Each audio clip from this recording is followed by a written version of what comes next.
मेरा ये कहना है कि एक तो न्यायालयीन व्यवस्था है, न्यायालय की व्यवस्था के तहत उनको दिया गया है जी।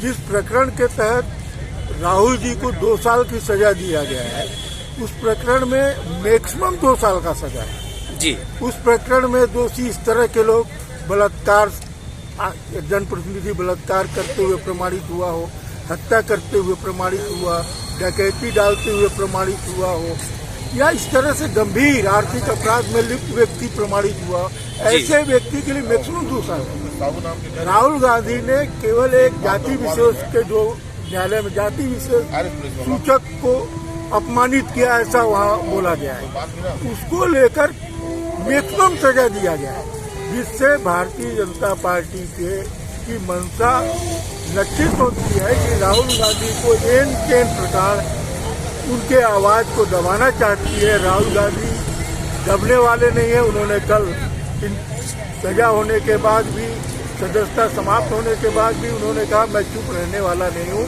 चाहे मुझे जेल डाल दो, चाहे मुझे सदस्यता बहाल करो, चाहे न करो, मैं अपने सत्य पर कायम रहूंगा। इसीलिए महात्मा गांधी ने जो सत्याग्रह का नाम दिया था, उसी के अनुरूप आज पूरे देश में ऑल इंडिया लेवल पर जिला मुख्यालय में सत्याग्रह किया। सत्य के लिए आग्रह, सत्य के लिए निवेदन, इसलिए शांतिपूर्ण ढंग से उन्होंने सत्याग्रह का मार्ग अपनाया।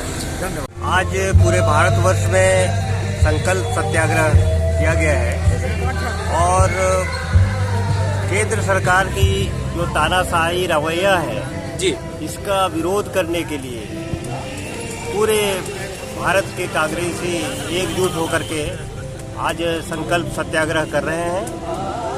भारत की लोकतंत्र खतरे में है और राहुल गांधी जी इस चीज़ को समय समय पर बताते जा रहे हैं, लेकिन केंद्र की सरकार नरेंद्र मोदी जी हमारे राहुल गांधी जी को हर स्तर पे देश की आवाज़ को जो उठाते हैं उसको दबाने के लिए प्रयास कर रहे हैं और उसी षड्यंत्र का ये परिणाम है कि एक सामान्य सा घटना को लेकर के उनको मैक्सिमम 2 साल का सजा दे करके उनकी सदस्यता समाप्त कर दी गई और इससे पूरे क्षेत्र में इसको लेकर के बहुत ज़्यादा असंतोष है और सभी लोग कड़े शब्दों में इसकी निंदा करते हैं। राहुल जी की सदस्यता को लेकर के जो इन्होंने किया है उसको लेकर के हम लोग धरना पे बैठे हैं, सत्याग्रह पे। अदानी के ऊपर राहुल जी ने सवाल उठाया और 20,000 करोड़ रुपए की जो शेल कंपनियों के माध्यम से अदानी के पास पैसा आया और ये जो लगभग 25 साल का याराना का पैसा है, इसको प्रूफ करने का जैसे अंतिम दौर पे राहुल जी थे और उनकी आवाज को संसद के अंदर बंद करने का, धमकाने का एक प्रयास किया गया है और जो केस कई वर्षों से नॉट प्रेस पर रखा गया था उसे अचानक फरवरी में चालू किए और मार्च में उस पर सजा सुनाई और 1 महीने का उसमें भी समय था अपील करने का, लेकिन इतना जल्दी क्या थी कि 1 दिन में उनको संसद से सदस्यता उनकी खत्म की गई है। इंदिरा जी के ऊपर भी ऐसा ही हुआ था और ये शी जिनपिंग के नीति पे चल रहा है। मैं सीमा सोनी, महिला जिला अध्यक्ष कांग्रेस। चूँकि आज हमारे सबसे जननायक नेता और सबसे युवा नेता और हमारी कांग्रेस पार्टी की, जिसको हम रीढ़ की हड्डी बोलते हैं, आज उनके साथ जो व्यवहार किया गया बीजेपी पार्टी ने, आज ये छुपा नहीं है। आज हम सभी जानते हैं कि आज उनके साथ एक छोटे से शब्द बोलना चाहिए। क्यों? हमको क्या अधिकार नहीं है क्या सवाल करने का? और क्यों मुझे लगता है कि जो सत्ता में है उनको जवाब देने का भी अधिकार है। तो कहीं ना कहीं एक उनके छोटे से इस सवाल ने कि उनको निष्कासित किया गया, उनको सदन से उनको 2 साल की सजा सुनाई गई। तो इसके लिए हम आज पूरे संकल्प सत्याग्रह पे बैठे हुए हैं और कहीं ना कहीं ये मानना और आज देखा जा रहा है कि वाकई में लोकतंत्र की हत्या हो रही है। आने वाले समय में ये कहीं दो मत नहीं है कि शायद हम महिलाएं भी आवाज न उठा पाए। तो इसके लिए मैं चाहूंगी कि शुरू से ही कांग्रेस पार्टी मुखर होके हमेशा एक संकल्प सत्याग्रह के रूप में आगे आई है और आगे भी आएगी। और राहुल गांधी जी के साथ हम कांग्रेस परिवार हमेशा है और हमेशा रहेंगे। धन्यवाद। सबसे पहले मैं बताना चाहूंगी कि मेरा नाम गीता रजक है। मैं वार्ड क्रमांक 3 से पार्षद हूँ जी।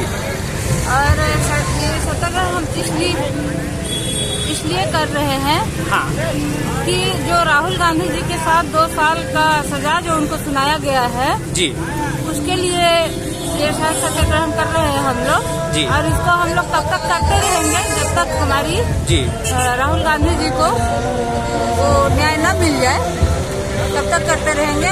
और मैं एक चीज कहना चाहूंगी प्रधानमंत्री जी को जी, एक पूरे भारत का आवाज है, केवल हमारा आवाज नहीं है जी। जो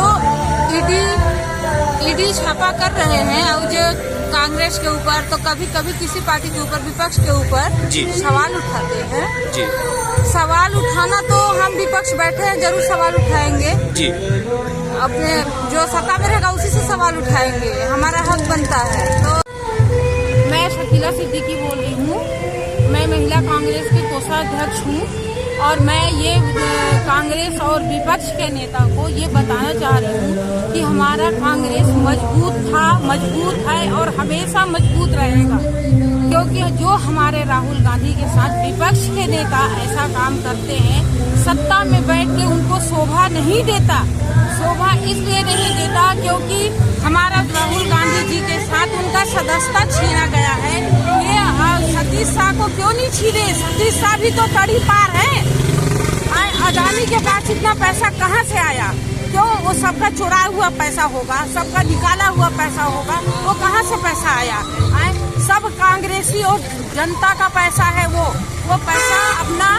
और मोदी जी ये सतीश शाह से सवाल क्यों नहीं करते? क्योंकि हमारा हक है, हम सवाल करेंगे, मोदी जी से बार बार सवाल करेंगे। और हमेशा जब तक हमारे कांग्रेस नेताओं के साथ अन्याय होते रहेगा तब तक हम सवाल करते रहेंगे और उनको जवाब देना ही होगा। ये कानून के साथ खिलवाड़ ना हो, कानून सबके लिए बराबर हो, कानून का कोई दुरुपयोग ना कर सके, ये संदेश देने के लिए सत्याग्रह किया जा रहा है। जिस धारा के अंतर्गत सजा मिली है उसका ये मैक्सिमम पनिशमेंट है। और कानून के धास में पूरे भारत में 99% केसों में, इस मानहानि के केसों में मैक्सिमम सजा किसी को नहीं दी गई है। ज्यादा से ज्यादा पनिशमेंट वो आपका आर्थिक दंड या कि महीने, 2 महीने, 4 महीने, 6 महीने, इससे ज्यादा आज तक किसी को सजा नहीं मिली। तो ये और जो एक मुद्दा इसमें विचारणीय मुद्दा ये है कि राहुल गांधी जी ने कहा क्या है। इस कानून की इस धारा के अंतर्गत जिसके लिए कहा गया है वो मानहानि का केस कर सकता है, जिसकी मानहानि। उन्होंने राहुल गांधी जी ने 3 लोगों के नाम लिए और 3 लोगों के नाम लेने के बाद ये कहा कि ये सब जो बात आई उनकी 3 लोगों के लिए।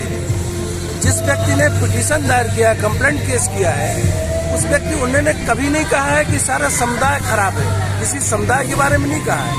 उस व्यक्ति का नाम ही नहीं लिया है जिस व्यक्ति ने कंप्लेंट केस किया है, और जिन 3 व्यक्तियों ने का नाम लिया गया है उनने कंप्लेंट केस किया ही नहीं। इस तरह का जो जो जो कानून है आगे आने वाले वरिष्ठ न्यायालय में हम लोग को पूरी उम्मीद है कि ये जो निर्णय है ये स्थिर नहीं रहेगा, क्योंकि कानून जो है वो न्याय जो है कानून जो है वो सबके लिए बराबर है। और वरिष्ठ न्यायालय में जिस तरह ये हुआ, और इसका एक कानूनी मुद्दा एक और है कि प्रकरण कब दायर किया गया, उसके बाद जो कंप्लेनेंट था वो हाई कोर्ट गया जी। कंप्लेनेंट हाई कोर्ट जाने के बाद उसने उस पर स्टे लिया, अपनी कंप्लेंट पे उसने हाई कोर्ट जाके खुद कंप्लेनेंट ने स्टे लिया। इसके बाद फिर वो अपना इसमें विकेट करवाता है हाई कोर्ट में 22 में, और उसके बाद सुनवाई होती है। सुनवाई होने के बाद ये जो सजा दी गई है इसमें कितना पीरियड है, कितनी जल्दी ट्रायल हो गया, और ट्रायल में कितने गवाह आए, उन्होंने क्या कहा, ये सब अगले कोर्ट में इस पर विचार होगा और बेदाग रूप से निर्दोष सिद्ध होंगे। हमें पूरी उम्मीद है, क्योंकि कानून जो है कानून के साथ खिलवाड़ नहीं किया जा सकता। आज यहाँ पे बैठना पड़ा है। मैं मधु दीक्षित, प्रदेश उपाध्यक्ष महिला कांग्रेस जी। हम आज इसलिए बैठे हैं, ये जो बीजेपी वाले लोग हैं ये राहुल जी पे तरह तरह के मतलब दुख का पहाड़ तोड़ते हैं, लेकिन इससे क्या होगा। राहुल है, कोई आम आदमी नहीं है, आम बच्चा नहीं है जी। राहुल जी इंदिरा जी के पोते हैं जी जी, नेहरू जी के पोते हैं जी। कोई सामान्य परिवार नहीं है जी। ये बार बार नेहरू जी के कहते हैं, इंदिरा जी को कहते हैं, राजीव जी को चोर कहते हैं। राजीव जी चोर थे। आज जितना चल रहा हमारे भारत में उनकी देन है, इंदिरा जी की देन है, नेहरू जी की देन है और राजीव गांधी जी की देन है जी। और सोनिया जी ने आज वो चाहती तो प्रधानमंत्री बन सकती थी। बिल्कुल। वो तो इतनी दया की देवी है कि उन्होंने पद त्याग दिया।